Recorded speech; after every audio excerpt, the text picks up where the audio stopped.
Hi everyone, welcome back to Brainmore Business Hub channel. My name is Mollen Mukuze, the Managing Director of Brainmore Chartered Accountants. Today in this studio, I'm joined by Shailendra Senzere, the co-founder and Managing Director of Promote Balance Corporate Wellness Solution. Welcome to Brainmore Business Hub studio, Shailendra. Thank you, Mollen. It's such a pleasure to be invited to such a growing business hub channel that you're running here. Thank you very much. I'm so glad that you honored this invitation. Today, Shailendra, we want to speak about your company actually run corporate wellness solutions to many organizations. And today we want to talk about employee well-being. So to just kick off, how important and is prioritizing employee well-being to the success of an organization? Yeah, as a business owner, Mollen, you would really agree with me 100% that employees are the greatest assets that we have in our companies. And this is because of the skills they bring, the knowledge set, the experience that they bring themselves with to the organization. And to just highlight a very easy reason why employee well-being is important is you have one employee that has the knowledge, the skills, and the experience that you want, but they thrive in one company, in the other not so much. And the question is, yes, they are all the greatest asset we have, but why are they not doing well with the same set, in the same role? And it's definitely the well-being issue. It's the culture issue that is in the different organizations. There is no culture fit, which is not to say the employee or the organization is wrong, but there's just nothing that actually builds that employee to be the best they can be. And that's where environment, you know. So that's where employee well-being plays a very critical function into making the employees a perfect fit for our organization and making the organization a perfect fit for our employees. So just to also illustrate, you said what really is the value that comes with that? It's improved productivity. If there is employee well-being, there is improved productivity through reduced absenteeism. This is winter flu season. Every week we have a patient that's sick. And our well-being programs or any general well-being programs are meant to prevent such scenarios, you know, from repeatedly happening without curbing it to the best extent that we can. So we look at reduced presenteeism. Employees can be forced to come to the workplace because there's a target, because they don't have leave days, they don't have money to go to the doctor. So they come with a terrible headache, but they still don't work. So they're spending there, but they're not there. Yes, you're counting them in, but they're not there. And that's when you'll see end of day, end of week, end of month targets were not met because we had a lot of presenteeism going on. We also have the issue of loss of financial, loss of money, because as employers we pay for medical aid sometimes, and we pay for other benefits for medical reasons. If we do not support the employees' health in the workplace, we are going to pay money into the doctors, the medical aids, you get more higher claims. Next year, the medical insurance companies like, okay, you are a high-risk employer, so we're going to increase your... sick people. Yes, you have sick people, so we can't be charging you this little amount anymore. Your risk is higher, so we increase it. So that's a financial cost. And the one last thing I want to highlight is the cost of rehiring employees. Because, you know, when we don't have well-being strategies in our companies, the best talent leaves. They're like, this is a stressful environment. There's no clear description of what I'm doing.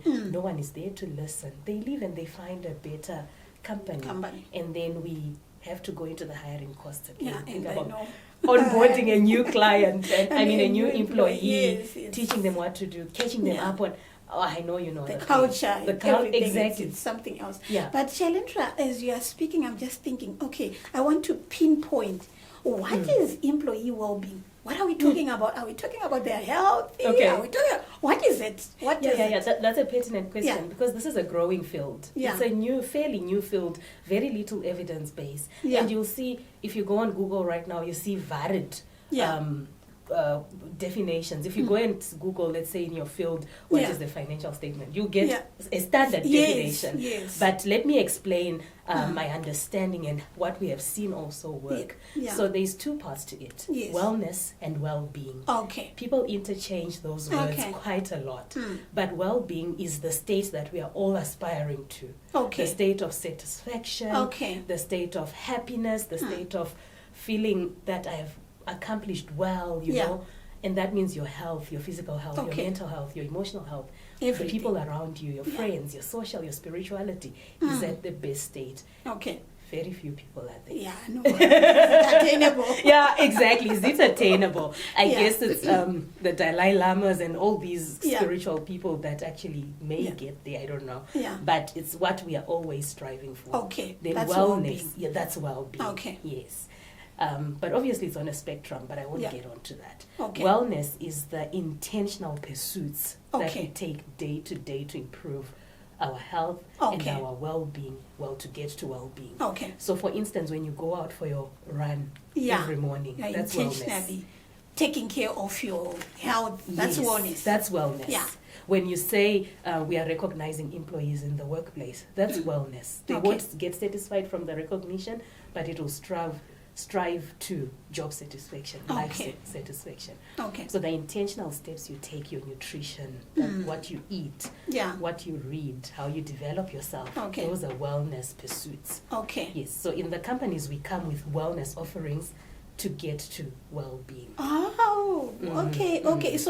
So from what you are saying, it means that the organization needs to look at programs that foster the wellness, so that you can have the well-being. I get it, because I used to wonder whose role is it really? Because if you're talking about like jogging, but as organization, because you said employees are our assets, so we need to have those intentional programs for the employee wellness, so that their well-being, they can be better people, emotionally, and then they give us the best of who they are when they are striving for well-being.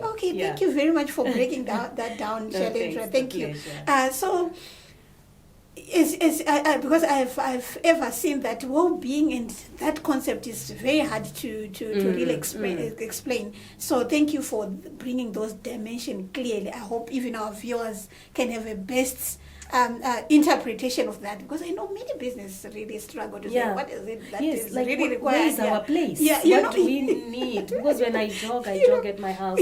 But we are saying give those opportunities. Stimulate them in your employees. So having said that, Shailendra, what are the strategies that organization can actually implement or employ to create a culture of prioritizing employee well-being or wellness in the workplace? When I walked into the studio, I see you've got a standing desk there.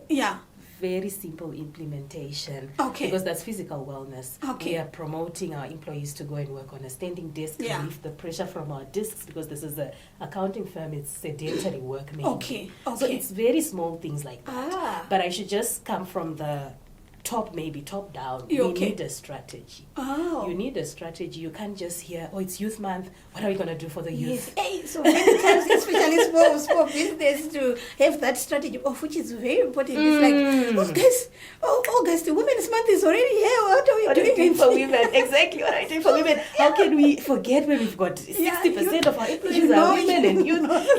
So it's not intentional. It's not intentional. And it's because we don't have a strategy. At the beginning of the year, or whenever you start, if Brandmore wants today, Brandmore Business Hub needs a wellness program, we start working on it today and work on it and give a strategy for a couple of years, but at least a year is good. And by the strategy, there are 3 components that I feel are key. Number 1, leaders need to understand the need. The need. Yes, because that's the biggest thing. If leaders don't understand all those things I spoke about, productivity, absenteeism, presenteeism, the financial losses, they will not invest into wellness programs. So that's one of our biggest jobs, to sensitize leaders and educate them on the need. Secondly, employees themselves need to understand the need. You can't take a horse. You can take a horse to the river, but you can't force it to drink. I was actually saying without standing desk. I haven't seen anyone standing on that. Oh, really? But one of your team members was standing this morning, actually. At least, because I haven't. Maybe I'm not really observing that as well. Because I think that's key as well. So the employees also need to understand what's there for them. Yes. And what is the benefit? Yes. Mollen, we've done physical screening tests, and you have a patient that has a blood pressure of 189 over 120, where it's supposed to be 120 over 80. So you see that's an employee that can just collapse. Because they don't know. Because blood pressure can be in you and you're working and out, you're walking and you don't even feel it. So it's sensitizing employees and educating them on that. So the standing test is because maybe component 3 could be missing in the organization, which is having knowledgeable people to introduce your programs. Okay. You may understand as leaders why this is important. Employees may understand why it's important. But without this third component of, like, let's say, promote balance wellness solutions companies, to come and educate, why should you regularly just walk into Discam and get your blood pressure checked? Why should you take breathing exercises, and how does it help your work and your organization? So it's those 3 components that I think we need when we make the strategy of what our employee wellness solutions are. Then at the, I say top going down, the down of it is now what we do every day. Let's take a power walk. Okay. Let's have a mindfulness meditation session. Let's have a personality discussion session. Let's have a team building exercise. Those are now the down approaches that you then implement without the 3 core things at the top: knowledgeable consultants or companies, the knowledgeable employees and knowledgeable leaders. Nothing of this will be as valuable. I can tell that you're like, guys, we are already in July, we haven't done anything. Enjoy. Especially as our work is very pressured, you know. So I'm seeing the need from leaders' perspective to have a bird's eye view. Why? Because I know most people are running organizations, they're like, productivity, it needs, but you know, there are people behind the productivity, which we need to intentionally organize, and I'm actually feeling the need and brainwater to like come up with something, you know, so that at least we take care of the people that are making things happen. So it's a very important part that we need to look at. But I mean, I'm just thinking, what about if those, like, people can start running business? What about if they don't know about it? You know, the owners themselves, the leaders themselves. Because you see, you cannot give what you don't have. So I'm just thinking, how best is Promote Balance doing to really educate even those? Because you see, it's more pressure to say companies companies, when we talk about companies, it's the leaders. They also don't have that. They don't know. You know, so it takes intentional, even within the organizations, to the employees as well, to bring in innovative ways to say, why can we? Because maybe I'm led by someone who is not even knowing about it, because it never happened to them also. But from what you're saying, it's a big challenge to us, Mollen, and I must take it, because I was thinking, how much have we done? We have spoken about it, but there was never a time that in at least Promote Balance that we've said, hey, employers, you need to do it now, it's urgent, and do it. And that makes it like another message that you hear, and you're like, the person who needs to improve their wellness should hear it. But it also got me thinking of the standard 13 psychological health, safety, prevention factors. And one of them is something you clearly highlight: influence. Employees need to always have the power to influence decisions that are made in the organization. And exactly what you're saying, the leader may not be aware, but the employees would know what is actually possible in terms of improving wellness. And if you don't want, all companies can actually, I mean, if you don't have the opportunity to ask for ideas, all companies can set out a pulse survey. What is employee satisfaction like? What is the feeling of the leaders of their team, and the team to their leaders?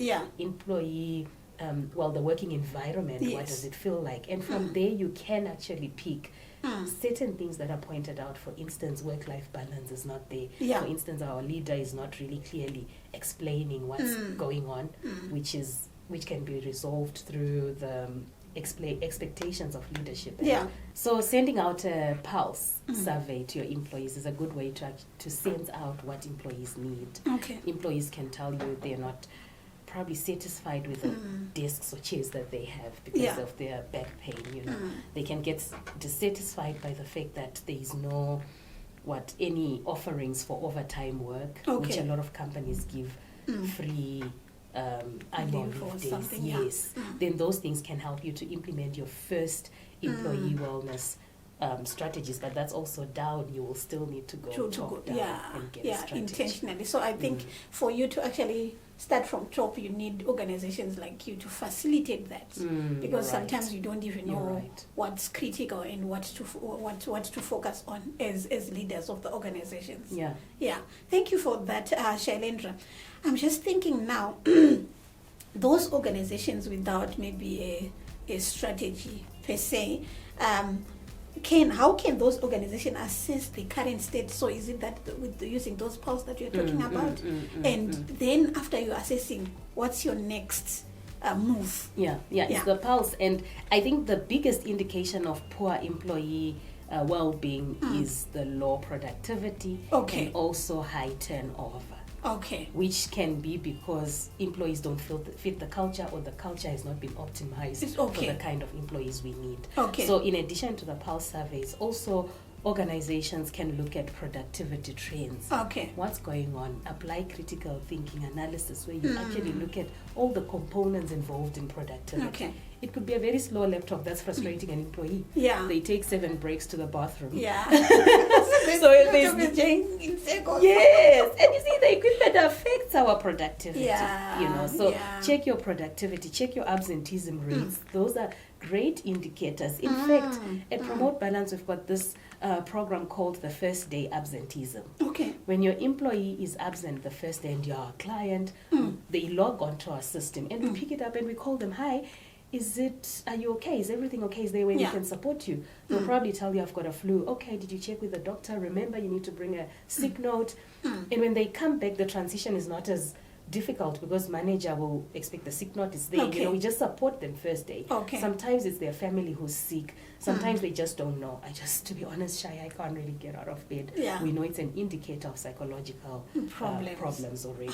So absenteeism has to be picked up from the start. And when it's recurrent, it's already an indicator of poor wellness or well-being for the client. So I think from me, I really like performance management, and I can see that it's a metric that is very important that organizations should measure. Productivity and look at the absenteeism, the ratio, the turnover, and something like that, so that you can pick up those things that needs to be addressed.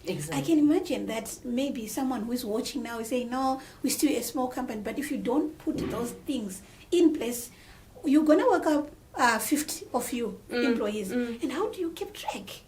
You know, how do you keep track that this is not going well? Exactly. And I mean, coming from us, we are pretty small in our organization, but I've seen the need to clearly communicate to an employee that it's not working. Employees, some employees, I must say to our viewers, tend to just feel like if I'm told this is not working, that's a terrible thing and there's no well-being in this company. There's toxicity in this company. There's this buzzword, toxicity.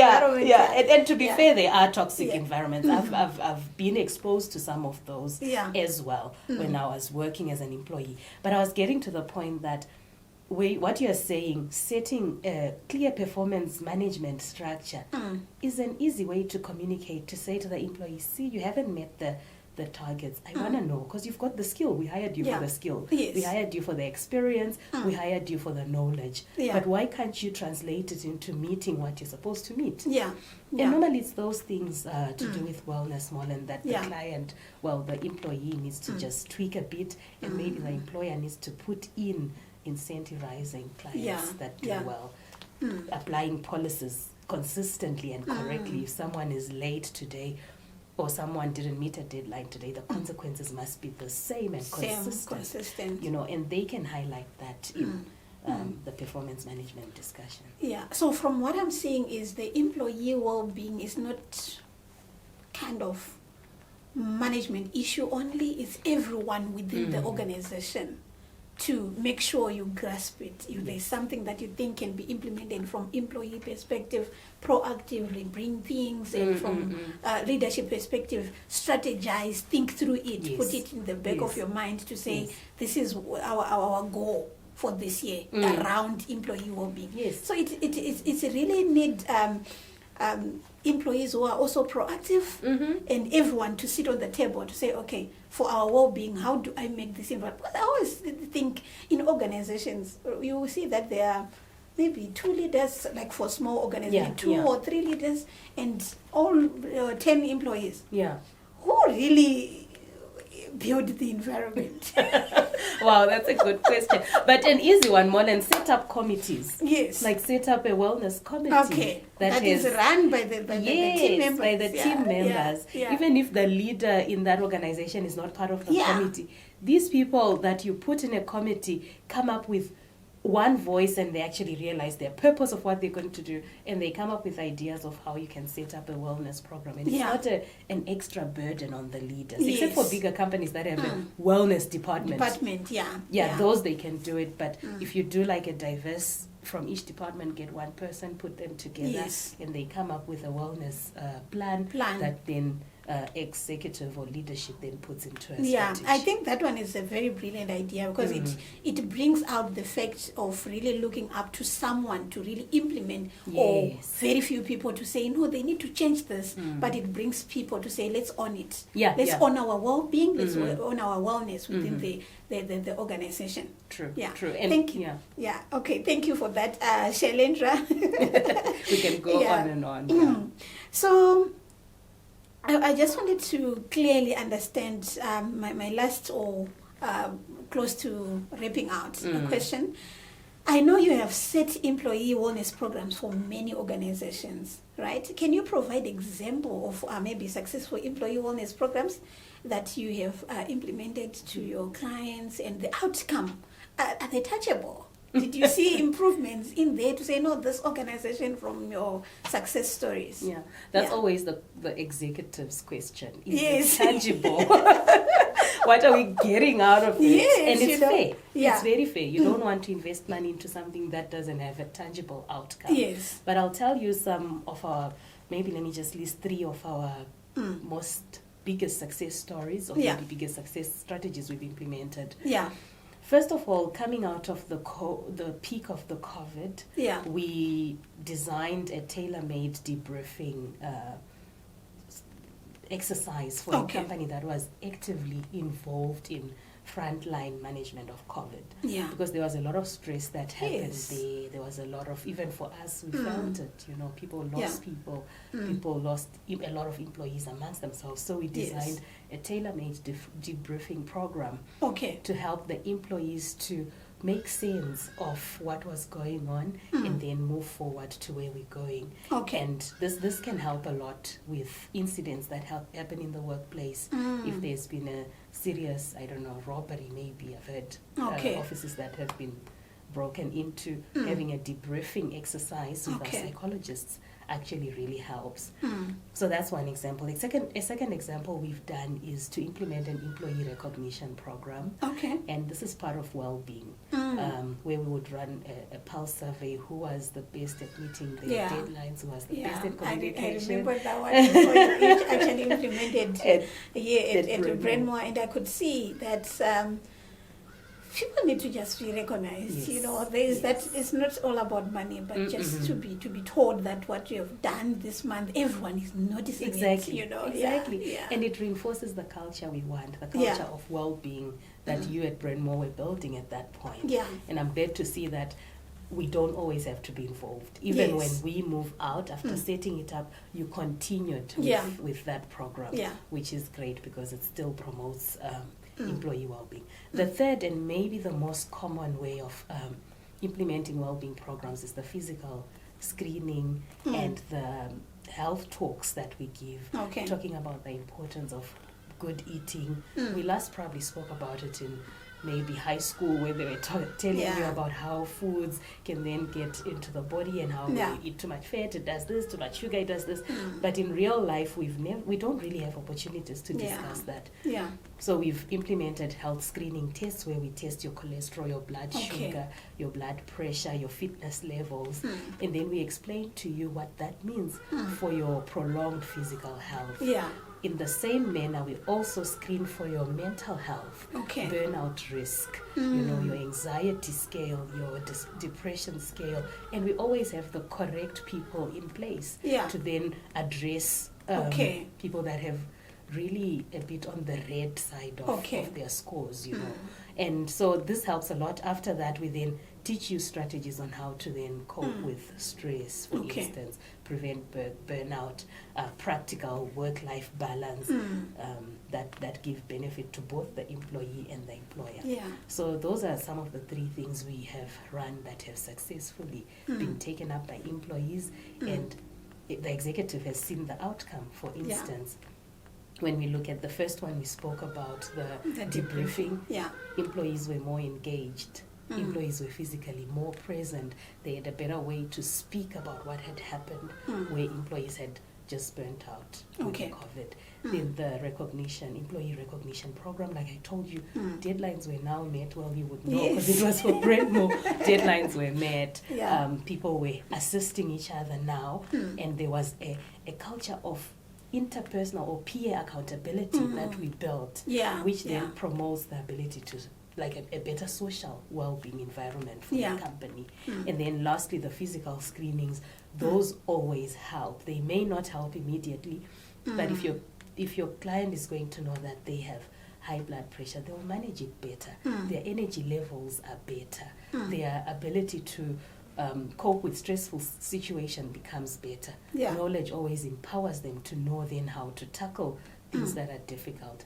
And have you ever been in a situation, Mollen, where you feel like, I'm such in a bad space, but I don't know what to do? You know, that's what we get out of your employees, because when they're in that space, they disengage. Yeah, in productivity is affected. So present but absent. But absent. What do you call it? Presentism. Yes. Yeah. So we reduce presentism and increase productivity once we sensitize and educate employees on those things. Yeah. So still on that topic, I just feel like, people are busy, and if organizations don't really think through it, you end up having not so old machines that are just sitting in, and productivity is affected. People take sick leave, and you have more issues than if as an organization you proactively manage it and strategize around it, which is quite important. But my last one on the mental health, wellness kind of, I know I'm so glad that now in Africa it's something that is coming up, and your organization is proactive around that, because it used to be mental health is like a European kind of concept, When you see someone, you say, no, he's mentally disturbed. But we are actually all mentally disturbed somehow through stress, through the work that we do, and sometimes you cannot even carry it. I feel it. I know for entrepreneurs, they really know that stuff. So maybe you are overwhelmed, and your mental state is really, really affected. Yeah, talk just to briefly when you're wrapping up around. Of course. To be fair, our biggest product offering or service offering is in mental health and well-being. Okay. So I'm happy that you brought that up. It takes a lot of wisdom, Mollen, and a lot of maturity, I must say, to acknowledge that we are all somewhere on that mental distress spectrum. Where at some point we are the best, but usually we are going backwards and all that. And that's why companies, I think Brentmo is one of our biggest clients as well in employee coaching. Our coaching, of course, works on the skills that leaders need, but it also sensitizes leader to who they are, what they are prone to be affected by. When it comes to their mental health, how they can cope with that based on maybe their personality types, the environments that they come from. Because employees, my biggest thing that I'm talking about these days is we should be willing to invest money into our mental health and well-being. we should not just wait that there's going to be this non-profit organization that will teach us and we hear and we move on. And as Africa now, we're starting to realize this is something we really need because of the disintegration of our societies. We used to get our mental health solutions from our uncles and aunts and our close-knit societies, but now we're becoming, like you're saying, like the Europeans, where you have to stand by yourself, invest money into finding a coach that helps you. If you actually need a psychologist, invest money into finding a psychologist that helps you to strengthen some of the emotional capital that you have in yourself. So I think you're right to say there's that shift. Yes. But the shift that we just haven't climbed is people are not willing to pay for it. But organizations are more proactive to paying for their clients, which is great. But if you're in a company that doesn't pay for wellness solutions, you do need to have a budget for your own well-being and wellness solutions. Wow. You know what, Shailendra, this is a topic that we need to divulge and talk more about it on its own, you know. So we're going to definitely invite Shailendra again to the Brain More Business Hub channel so that at least we can talk more about mental health as well solutions that is out there that people need to take care of. Thank you very much, Shailendra. In conclusion, what do you have to say to our viewers about the well-being and wellness? To the viewers, I would say, as Mollen continuously highlighted, your leaders may not be aware of what wellness solutions you require. So take it upon yourself to be proactive and suggest to your HR department or to your manager what the organization can do to benefit not only you, but also your colleagues. And if you still can't get it from your organization, set aside a couple of hundred rands to invest in your own well-being and find a psychologist, a coach for yourself so that you can be the most productive employee and individual that you can be. Thank you. That was a mouthful. Thank you very much, Shailendra. Thank you, everyone. Thank you for watching. If you like this conversation, why don't you just hit the like button, subscribe to this channel so that you don't miss out on the premium content that we always share on this platform. Thank you.